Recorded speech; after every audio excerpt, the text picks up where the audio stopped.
तर इकडे चाललेला आहे मस्तपैकी आपल्याला बेत चालला बघा भावना बहिणी. आणि आज झिंगे चटणी करायची. तर मी अशी करते बघा झिंगे चटणी. आज तुम्ही कशी करताय मला नाही माहिती.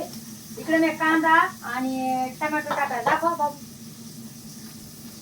कांदा टोमॅटो आणि हे कोथिंबीर. आता ही कांदा लसूण मसाला टाकायला बरं का.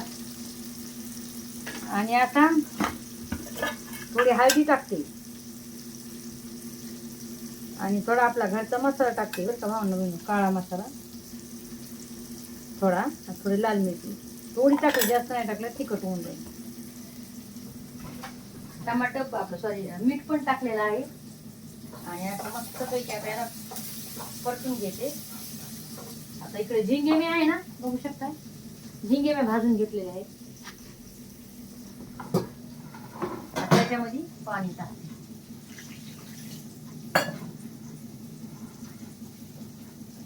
अशी करते मी आता आमच्या गावाकडे अशी आहे झिंग्याची चटणी.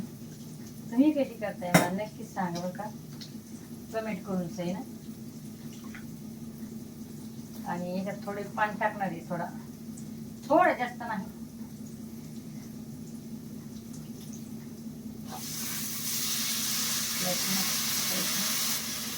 दिशा काय आणले बघ काय झिंगे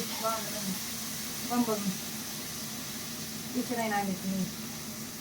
खाडीचे वगैरे वगैरे राहतात भरपूर. आता तुम्ही मला सांगा कमेंट मध्ये कोणते कोणते झिंगे राहतात मुंबईला. तर मला काय एवढं माहित नाही, पण ते सांगून ते खाडीचे खूप चवदार लागते. तर मस्त लागते काही गोष्ट सांगायचं. म्हणजे जे आमच्या आपल्या गावाकडे त्याला एवढी चव नसते. पण जे तिकडे जे आहेत का झिंगे मासे त्यांना म्हणजे ते एक तर ते समुद्रामधले असतात ना,